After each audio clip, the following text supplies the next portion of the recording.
முல்லைத்தீவு வட்டுவாகல் பாலத்தின் நிர்மாணப் பணிகள் ஜனாதிபதி அனுரகுமார திசாநாயக்கவினால் ஆரம்பித்து வைக்கப்பட்டுள்ளது.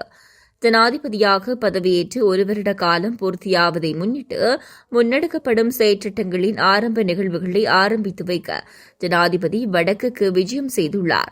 ஜனாதிபதியின் வடக்கிற்கான விஜயத்தின் போது இன்று முல்லைத்தீவுக்கு விஜயம் செய்த அவர் புதுக்குடியிருப்பில் தென்னை முக்கோண வலயத்தினை ஆரம்பித்து வைப்பதற்கான நிகழ்வில் கலந்து கொண்ட நிலையில் நண்பகல் அளவில் வட்டுவாகல் பாலத்தின் நிர்மாணப் பணிகளை ஆரம்பித்து வைத்தார்.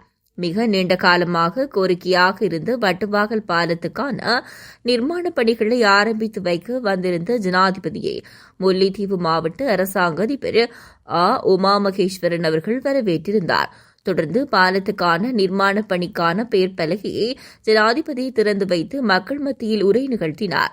இந்த நிகழ்வில் போக்குவரத்து நெடுஞ்சாலைகள் துறைமுகங்கள் அமைச்சர் விமல் ரத்நாயக், கடற்றொழில் அமைச்சர் சந்திரசேகரம், பிரதி அமைச்சர் உபாலி சமரசிங்க, நாடாளுமன்ற உறுப்பினர்களான இளம்குமரன், திலகநாதன், ஜெகதீஸ்வரன், ரவிகரன் மற்றும் மதகுருமார்கள், திணைக்களங்களின் அதிகாரிகள், தவிசாளர்கள், உத்தியோகத்தர்கள், பொதுமக்கள் என பலரும் கலந்து கொண்டனர்.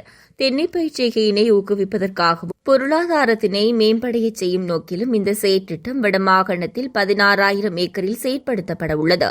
இதற்கான தென்னம்பிள்ளைகளை இலவசமாக வழங்க உள்ளதுடன் மிக குறைந்த விலையில் மானிய அடிப்படையில் வழங்கப்பட உள்ளமை குறிப்பிடத்தக்கது.